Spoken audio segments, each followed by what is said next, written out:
And the Lieutenant Intel of the 42th Brigade. So now I'll be showing you how to install mods.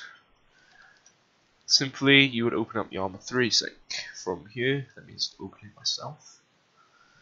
Oh, I just moved the wrong thing. Give me 1 minute. This is a bit awkward. Right, so here's the mods. Simply, I'm just going to untick this here.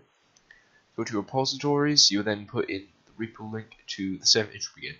This is our old Milsim that we all used to be part of, but now is closed, and I was the owner of it anyway. But we have not yet renamed it to the 42.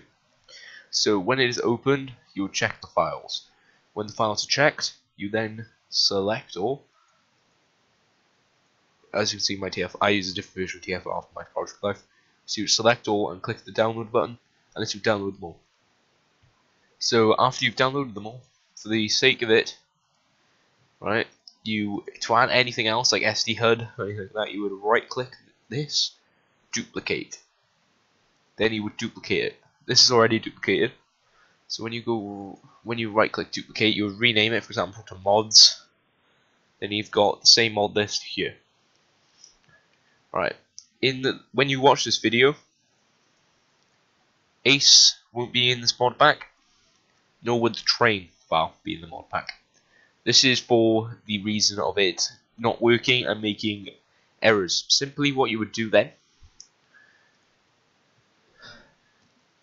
is you would open up the A3 mod.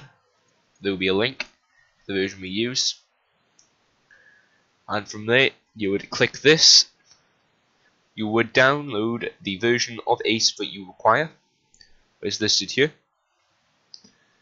But I think you can see my mouse. No, you cannot see my. You can. For some reason, you can't hear. So you would get this version of Ace. From there, you would then install it into your Arma 3 directory by going to the File Explorer.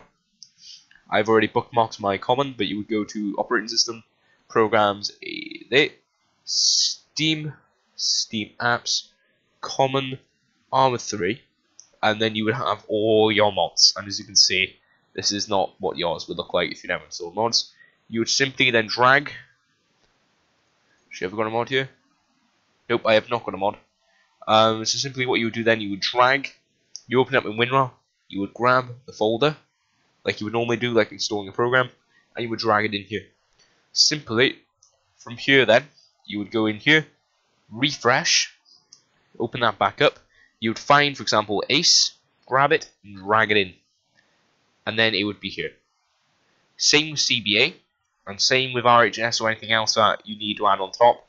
Because we do stuff, and simply to add, if you, for example, you need 7IB main, Alt4 terrain and vehicle, and also RHS, you could just grab RHS, put that in there as well, then tick those three, RHS, and whatever else you need. That is the tutorial on how to do it. Thanks for watching. See you in a bit.